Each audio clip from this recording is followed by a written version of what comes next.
έγινε. Να πω ότι μπορεί κάθε πόλη, ευρωπαϊκό κράτο μέλος, να κάνει αίτηση για τη διεκδίκηση του τίτλου, αρκεί να μην είναι πραγματική πρωτεύουσα του κράτους μέλους. Έτσι λοιπόν είχαμε μπροστά μας ένα πολύ σύντομο χρονικό διάστημα, περίπου 6 μήνες, όπου έπρεπε να αποφασίσουμε το αν σε περίπτωση διεκδικούσαμε και είχαμε τη χαρά να φιλοξενήσουμε τον τίτλο, τι θα μπορούσαμε να κάνουμε. Και έτσι σιγά σιγά αρχίσαμε να μαζευόμαστε, από στόμα σε στόμα, από ενεργό πολίτη σε ενεργό πολίτη, από φορέα σε φορέα. Ο Δήμος μας παραχώρησε την αίθουσα του Δημοτικού Συμβουλίου και ξεκινήσαμε να κάνουμε εβδομαδιαίες συναντήσεις, οι οποίες από εβδομάδα σε εβδομάδα άρχισαν να πληθαίνουν και να μην μας χωράει ούτε η αίθουσα. Και έτσι συνεχίσαμε με ομάδες εργασιών, όπου κάθε μία είχε να αναλάβει ένα κομμάτι, όπως αυτό της επικοινωνίας, των τοπικών δράσεων, της εξωστρέφειας των ευρωπαϊκών προγραμμάτων. Και όλοι μαζί είχαν ένα συντονιστή, ο οποίος συμμετείχε στην ομάδα της συγγραφής της πρότασης της υποψηφιότητας. Έτσι λοιπόν, στα τέλη περίπου του Απρίλη, με μια πάρα πολύ μεγάλη γιορτή στην πόλη, την ονομάσαμε Street Party, έτσι ένα μεγάλο πάρτι του δρόμου, για πρώτη φορά στο παραλιακό μέτωπο της πόλης, συναντήθηκαν όλοι οι φορείς, όλες οι ομάδες, δεν έλειπε κανείς και όλοι Θεσσαλονικής. Υπάρχει φωτογραφικό υλικό και βίντεο τα οποία δείχνουν τους γύρω δρόμους που οδηγούν στο παραλιακό μέτωπο να μην κινείται κανένα όχημα, παρά μόνο άνθρωποι που είχαν την περιέργεια να δουν τι είναι αυτό που πάει να κάνει η πόλη. Και τα καταφέραμε. Και τα καταφέραμε και σε μια χρονιά το 2011 που δεν ήταν τα πράγματα τόσο καλά για τη χώρα, που πλέον λέγαμε εντάξει, άμα το πάρουμε, καλώς άμα το πάρουμε, δεν πειράζει, συμβαίνουν και τόσα γύρω μας. Και ναι, τα καταφέραμε και ξεκινώντας από το 2012 και μετά τις προσπάθειες του συντονισμού για την υλοποίηση του θεσμού. Σας είπα ότι μέχρι στιγμής ήταν όλοι αυτοί που ήδη ήταν ενεργοποιημένοι σε επίπεδο πόλης. Δεν είναι όμως μόνο αυτοί οι άνθρωποι της Θεσσαλονίκης, δεν είναι μόνο αυτό το ανθρώπινο δυναμικό της Θεσσαλονίκης. Έτσι ξεκινήσαμε ένα σχεδιασμό για το όταν θα ξεκινήσει το πιλωτικό πρόγραμμα ένα εξάμηνο νωρίτερα της τιμητικής χρονιάς, δηλαδή το δεύτερο εξάμηνο του 2013, το πώς θα συντονίσουμε το ανθρώπινο δυναμικό, τι θα κάνουν οι εθελοντές οι οποίοι θα συμμετέχουν, ποιο θα είναι το εκπαιδευτικό τους πρόγραμμα και ποιες οι δράσεις στις οποίες θα μπορούν να συμμετέχουν και σε ποιο πλαίσιο. Έτσι κάναμε μια φόρμα, η οποία ήταν μια αρκετά μεγάλη φόρμα και ζητήσαμε σε όποιον ενδιαφέρεται να την συμπληρώσει για να έχουμε ένα πρώτο δείγμα γραφής. Στην πρώτη λοιπόν συνάντηση της ομάδας που συντόνιζε τους εθελοντές, ξεκινήσαμε έχοντας κάποια δεδομένα στατιστικά, όπως είναι αυτά που θα δούμε πολύ γρήγορα παρακάτω. Ήταν το φύλο και να κάνω και μερικούς σχολιασμούς ότι γενικά οι γυναίκες συμμετέχουν περισσότερο. Ήταν το εκπαιδευτικό επίπεδο και η απασχόληση, οι ηλικίες, δηλαδή ποιες ηλικίες ενδιαφέρονταν να συμμετέχουν στο θεσμό, το επίπεδο των γνώσεων της αγγλικής γλώσσας και άλλων πολλών γλωσσών, και αυτό λόγω του ότι θέλαμε να ξέρουμε όταν θα φιλοξενούσαμε διεθνή συνέδρια και συναντήσεις, ποιοι θα μπορούσαν να προσφέρουν άμεσα την υποστήριξή τους. Παρακάτω. Ευχαριστώ. Επίσης, για μας υπήρξε ένα πάρα πολύ μεγάλο γεγονός η επικοινωνία, το πώς θα επικοινωνούσαμε με τους ανθρώπους που θα ήθελαν να συμμετέχουν και πώς είχαν άμεση πληροφόρηση και ενημέρωση, γιατί όπως σας είπα, μπορεί να ξεκινήσαμε χαλαρά, αλλά οι αριθμοί μετά έγιναν πάρα πολύ έντονοι και καταλήξαμε το 2014 να έχουμε σχεδόν κατά μέσο όρο 1,5 εκδήλωση την ημέρα. Και επίσης αυτό που συναντήσαμε είναι ότι ακόμη και σήμερα, όσο και να το πιστεύετε, υπάρχουν άνθρωποι που ενημερώνονται μέσω μόνο των email, δεν έχουν κάποια εγγραφή, κάποιο προσωπικό λογαριασμό σε κάποια πλατφόρμα κοινωνικής δικτύωσης. Υπάρχουν άνθρωποι που προτιμούν να λαμβάνουν μήνυμα στο κινητό τους τηλέφωνο. Υπάρχουν άνθρωποι που θέλουν να τους τηλεφωνείς για να τους ενημερώνεις. Και προσπαθήσαμε να μην αφήσουμε κανέναν απ' έξω και να χρησιμοποιήσουμε όποιο επικοινωνιακό μέσο και εργαλείο υπάρχει για να μην στεναχωρήσουμε και να μην αδικήσουμε ούτε να αφήσουμε κάποιον χωρίς να έχει πρόσβαση στο τι έτρεχε και γινόταν την περίοδο εκείνη. Να πω ότι κατά τη διάρκεια της αίτησης κληθήκαμε, όπως γίνεται σύμφωνα με τις διαδικασίες, να δώσουμε έναν τίτλο και μια θεματική στην οποία εμείς θα εστιάζαμε τη χρονιά εκείνη. Έτσι λοιπόν, αυτό που μας προβλημάτισε, όπως σας είπα, ήταν ότι ήταν μια δύσκολη χρονιά το 2011, ακόμη δυσκολότερες οι υπόλοιπες που ακολούθησαν και είπαμε ότι ναι, είναι η ώρα. Είναι η ώρα, it's time, για τους νέους να κάνουν κάτι. Και έτσι έγινε η θεματική μας και έγινε και ο στόχος μας. Έπειτα θέλαμε να δούμε τις θεματικές. Ποια είναι αυτά τα πράγματα, τα οποία οι θεματικές και τα ενδιαφέροντα όσων θα ήθελαν να συμμετέχουν και στα οποία θα ήθελαν να εστιάσουν για να αναπτύξουν σε επίπεδο πόλης. Και έτσι, όπως θα δείτε, οι θεματικές είχαν να κάνουν με την πολιτισμικότητα, με τον αθλητισμό, με τον εθελοντισμό, με τη συμμετοχή των νέων στα κοινά, με το αστικό τοπίο, με την πράσινη ανάπτυξη και το περιβάλλον και ακολούθως είχαμε και τα στατιστικά στο ποιες θεματικές άγγιζαν περισσότερο τους δυνητικά εθελοντές.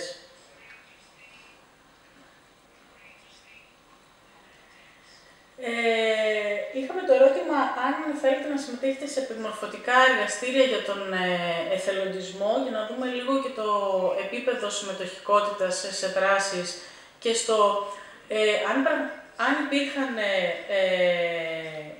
νέες οι οποίοι είχαν κάποια πρώτερη, ερχόμενοι στο θεσμό, αν είχαν μια πρώτερη εμπειρία ή δεν είχαν. Το οποίο ήταν πολύ σημαντικό και θα σας πω ακολούθως γιατί. Επίσης, κάναμε κάποιες μικρές ομάδες εργασίας, οι οποίες δεν αντικαθιστούσαν πραγματικές θέσεις εργασίας, απλά ήταν υποστηρικτικές γύρω από τα γραφεία, τους τομείς οι οποίοι είχαν δημιουργηθεί για το θεσμό. Και μετά τα κλασικά πάντα, για τα μπλουζάκια και τα αναμνηστικά. Κάναμε κάποια newsletter που νομίζω ότι ήταν και κάτι από τα πιο επιτυχημένα του τμήματός μας, γιατί αφήσαμε πολύ τη δημιουργικότητά μας να απλωθεί και κάναμε πολύ όμορφα γραφιστικά και έτσι γράψαμε και ποίηματα και τραγούδια εμείς οι εκπαιδευτές για να παρακινήσουμε και να ενδυναμώσουμε τους εθελοντές. Φυσικά για μας ήταν πάρα πολύ σημαντικό το να ξέρουμε και την κατάσταση υγείας του κάθε εθελοντή. Και επίσης τις ώρες που θα μπορούσε να προσφέρει ο καθένας με την συμμετοχή του. Νομίζω ότι μπορούμε να συνεχίσουμε, δεν χρειάζεται, αλλά ευχαριστώ πολύ. Να πούμε ότι αφού μαζέψαμε όλα αυτά τα δεδομένα που δεν άλλαξαν πάρα πολύ, στη συνέχεια κινήθηκαν περίπου στα ίδια ποσοστά, ξεκίνησαν οι πρώτες συναντήσεις με τους εθελοντές. Στην αρχή ήταν πάρα πολύ μικρές ομάδες, υπήρχε μια μικρή εκπαίδευση εισαγωγής, τι είναι ο θεσμός, για ποιο λόγο συμμετέχω, και από εβδομάδα σε εβδομάδα και από συνάντηση σε συνάντηση άρχισαν να γίνονται πολυπληθείς οι συγκεντρώσεις μας και εκεί εντοπίζαμε κάτι το οποίο πρέπει όσοι ασχολούνται με εθελοντικές ομάδες να έχουν στο μυαλό τους, και αυτό είναι το κίνητρο. Ότι άρχισαν να πληθαίνουν οι συγκεντρώσεις μας και άρχισαν να πληθαίνουν και τα κίνητρα των ανθρώπων που αρχόντουσαν να συμμετέχουν στο θεσμό. Δεν ήταν μόνο η οικιακή διαφορά ή δεν ήταν μόνο το διαφορετικό εκπαιδευτικό υπόβαθρο ή το ενδιαφέρον σε ποια ομάδα εργασίας θα ενταχθεί κάποιος, αλλά ήταν για ποιο λόγο συμμετέχω σε μια τέτοια μεγάλη ομάδα. Και αυτό ήταν που μας δυσκόλεψε ιδιαίτερα και θέλαμε να θέσουμε ένα πλαίσιο στο οποίο να αφήσουμε την ελευθερία οι συμμετέχοντες να νιώσουν πραγματικά ότι προσφέρουν, ότι μαθαίνουν, ότι συνεργάζονται, αλλά παράλληλα να τους κρατάμε ασφαλείς και να τους έχουμε σε ένα πλαίσιο στο οποίο να μπορούν να διαθέτουν και δικαιώματα αλλά και υποχρεώσεις. Ένα από τα κύρια χαρακτηριστικά του πλαισίου αυτού ήταν οι ώρες απασχόλησης. Γι' αυτό εμείς ορίσαμε ότι όταν υπήρχαν ανάγκες απασχόλησης δεν θα περνούσαν τις 4 ώρες ημερησίως. Ήταν κάτι που θέσαμε εμείς ως ομάδα, το οποίο στην αρχή θεωρήθηκε ότι δεν θα λειτουργήσει, λόγω του ότι είχαμε να υποστηρίξουμε εκδηλώσεις και φεστιβάλ που ξεκινούσαν το πρωί και τελείωναν πολύ αργά το βράδυ. Και θεωρούνταν ότι κάποιος θα ξεκινήσει από το πρωί και θα τελειώσει τη βάρδιά του το βράδυ. Εμείς λοιπόν κάναμε ένα rolling βάρδιών, να το πούμε, κυλούσαν οι βάρδιες και αυτό βοήθησε πάρα πολύ και στην ανάπτυξη της συνεργατικότητας, αλλά και κανείς δεν ήταν αρκετά κουρασμένος ώστε να μην μπορεί να χαρεί εκτός της εθελοντικής του ιδιότητας και το γεγονός το οποίο διεξαγόταν εκείνη τη στιγμή. Επίσης, είχαμε πει ότι ήταν πολύ σημαντικό, επειδή όταν συμβαίνουν τέτοια μεγάλα γεγονότα στη χώρα μας, αλλά και όπου και να συμβαίνουν, και επειδή εγώ ήδη είχα μια πρώτερη μεγάλη εμπειρία στις μεγάλες οργανώσεις που φιλοξένησε η χώρα και συνεχίζω να έχω, είναι τέτοιος ο ενθουσιασμός που κάποια στιγμή σε αφήνεις τα πάντα και λες θέλω να το ζήσω. Αυτό που μου συμβαίνει τώρα θέλω να το ζήσω όλο. Και τα αφήνεις λίγο όλα τα υπόλοιπα πίσω. Και έτσι είχαμε αρκετούς εθελοντές που ήθελαν να είναι μέσα σε όλα. Προσπαθήσαμε λοιπόν να τους προστατεύσουμε, γιατί παράλληλα με το να έχουν όλη αυτή την επιθυμία, έτρεχαν οι ακαδημαϊκές τους υποχρεώσεις, έτρεχαν οι προσωπικές τους υποχρεώσεις και έτσι με κάποιες προσωπικές συνεντεύξεις και με κάποιες συζητήσεις και μέσα από τις εκπαιδεύσεις, τους καθοδηγήσαμε στο πού να επικεντρώσουν περισσότερο το ενδιαφέρον τους, ώστε να αποκτήσουν και πραγματικές δεξιότητες, τις οποίες θα τους βοηθούσαν και θα αποκτούσαν και θα κατοχύρωναν και μετά το τέλος του θεσμού. Να πούμε ότι ένα μεγάλο κομμάτι που θελήσαμε να δουλέψουμε περισσότερο ήταν η ανάπτυξη των πρακτικών δεξιοτήτων. Δηλαδή, όχι μόνο να μείνουμε στην θεωρία και στο πάμε και καλύπτουμε μια δράση υποστηρικτικά και ουσιαστικά μένουμε παρατηρητές. Κάναμε πολλές εκπαιδεύσεις σχετικά με το πώς εμείς αναλαμβάνουμε μια πρωτοβουλία, πώς τη θέτουμε σε εφαρμογή, το πώς γίνεται αυτές οι διαδικασίες σχετικά με τους δήμους, είτε με τους εκάστοτε φορείς που θα πρέπει να πάμε κάποια σχετική άδεια ή πρέπει να δημιουργήσουμε μια γέφυρα σχέσης συνεργασίας. Εστιάσαμε στην ανάπτυξη της κριτικής σκέψης, στην εξωστρέφεια, στην ανάπτυξη της αυτοπεποίθησης, που ήταν κάτι πάρα πολύ σημαντικό και έχουμε και γι' αυτό καταγράψει με ειδικό επιστήμονα παραδείγματα νέων, οι οποίοι αποκλείονταν από την αγορά εργασίας λόγω έλλειψης αυτοπεποίθησης. Και με την συμμετοχή τους στην ομάδα και λαμβάνοντας έτσι αρκετό κουράγιο και βλέποντας ότι οι ίδιοι συμμετέχοντας μπορούν να κάνουν πολλά πράγματα, βρήκαν πολύ γρήγορα και εργασία. Θα μου πείτε τώρα, βρήκαν εργασία σε μια χώρα η οποία το ποσοστό ανεργίας είναι μεγάλο και όμως πράγματι. Υπήρξαν πολύ καλά παραδείγματα πάνω σε αυτό, τα οποία υποπτεύτηκαν και παρατηρήθηκαν από ειδικοί ανθρωπολόγοι.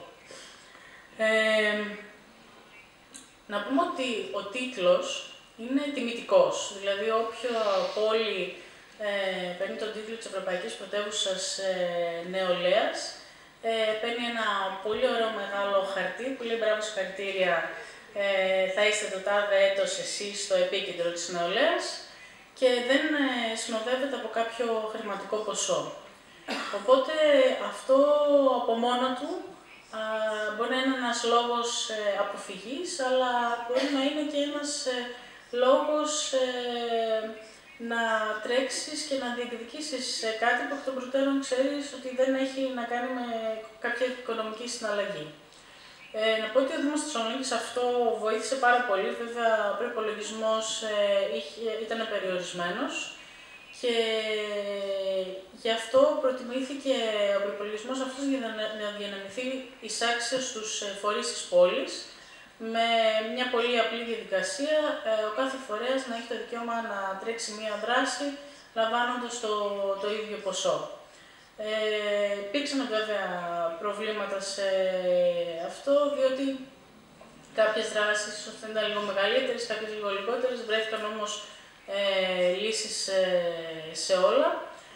Και να πούμε ότι το αναφέρω αυτό γιατί οι φορείς ανταποκρίθηκαν στο να λάβουν τη χρηματοδότηση, έστω αυτή τη μικρή χρηματοδότηση που προσέφερε ο Δήμος Θεσσαλονίκης για να μπουν και αυτοί μέσα στο επίσημο πρόγραμμα της διοργάνωσης. Όμως αυτό που έλειπε σαν προσωπική τους πρακτική δεξιότητα ήταν ο υπολογισμός και ο συντονισμός του ανθρώπινου δυναμικού. Και ήταν και για μας μια πάρα πολύ καλή εμπειρία στο ότι πολλοί φορείς ναι μεν θέλανε να συνεργαστούν με την ομάδα των εθελοντών, αλλά δεν ξέραν το πώς. Λέγανε, έχω μια εικαστική έκθεση. Χρειάζομαι εθελοντές, δεν χρειάζομαι. Αφού υπάρχει ένα τμήμα να βάλω 50. Κάπως έτσι ξεκίνησε λίγο στην αρχή. Μετά όμως δημιουργήθηκαν και κάποιες σταθερές και έτσι μάθαμε όλοι από όλους και να πω ότι αυτό φαίνεται και εκ του αποτελέσματος, γιατί υπάρχουν θεσμοί και διοργανώσεις στην πόλη που ξεκίνησαν λόγω της Ευρωπαϊκής Πρωτεύουσας και συνεχίζουν και υπάρχουν καταγραφές ότι εκείνη τη χρονιά θεώρησαν ότι το ανθρώπινο δυναμικό τους, το οποίο θα ζητούνταν από την ομάδα μας, ήταν περί τους 280 εθελοντές και τώρα ας πούμε αναφέρουν και κάνουν προσκλήσεις 8 εθελοντών. Οπότε καταλαβαίνετε λίγο ότι η γνώση αυτή δεν υπήρχε και η οποία αναπτύχθηκε μέσω του θεσμού και της τριβής αυτής που υπήρξε εκείνη την χρονιά. Για όσους φορείς δεν μπόρεσαν να συμμετέχουν και να έχουν αυτή την αλληλεπίδραση με τους εθελοντές και με όλους, τους λέμε εθελοντές. Εμείς στην αρχή τους λέγαμε εθελοντές, αλλά μετά από μόνη μας η ομάδα αποφάσισε ότι τελικά όλο αυτό το έργο που έγινε, όλη αυτή η προσπάθεια και το πλαίσιο το οποίο στήθηκε, δεν ήταν ότι τους έκανε απλά εθελοντές μιας διοργάνωσης, τους έκανε ενεργούς πολίτες μιας ολόκληρης πόλης. Και όχι μόνο μιας ολόκληρης πόλης, αλλά και μιας χώρας.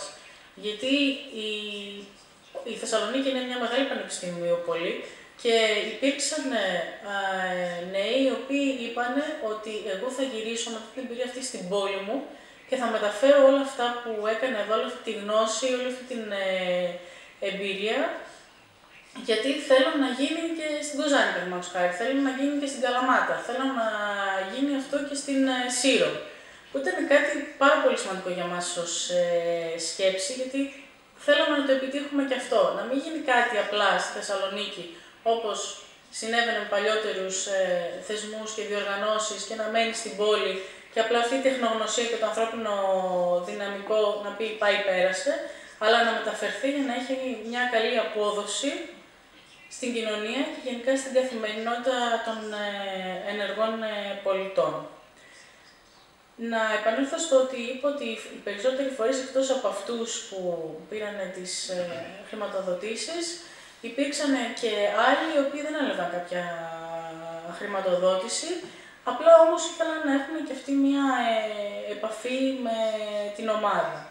Γι' αυτό δημιουργήσαμε κάποιες επισκέψεις, οι οποίες είχαν ανάλογες θεματικές, όπου όλοι οι φορείς της πόλης είχαν τη δυνατότητα να συνομιλήσουν και να παρουσιάσουν το έργο τους με τους ενεργούς πολίτες της πόλης. Αυτό είχε ως αποτέλεσμα αυτή τη στιγμή η ομάδα να συνεχίζει να έχει επιλέξει, να έχει δει, να έχει την εμπειρία και να έχει επιλέξει με ποιους από αυτούς τους φορείς, με ποιες από αυτές τις ομάδες, με ποιους ανθρώπους θέλει να έχει σχέσεις, ποιους θέλει να υποστηρίξει, πού κλείνουν τα ενδιαφέροντά του και τι μπορεί να κάνει περαιτέρω στην πόλη. Και ένα καλό παράδειγμα και μια καλή πρακτική για όσον αφορά τις πρακτικές της νεολαίας που προσπαθεί να αναπτύξει τελευταία η χώρα μας. Να πω ότι είμαι πάρα πολύ χαρούμενη γιατί συνεχίζω να βρίσκομαι στο χώρο της νεολαίας και να βλέπω την ομάδα ένθερμη να κάνει πράγματα στην πόλη και να συνεχίζει να τη στηρίζει και για όσους επέστρεψαν πραγματικά να προσπαθούν να κάνουν κάτι στις δικές τους πόλεις. Θέλω να σας ευχαριστήσω για το βήμα που μου δόθηκε, έτσι να πω πάλι για την Ευρωπαϊκή Πρωτεύουσα Νεολαίας και για τον ποιοτικό σας χρόνο να παρευρεθείτε σήμερα εδώ. Ευχαριστώ πολύ.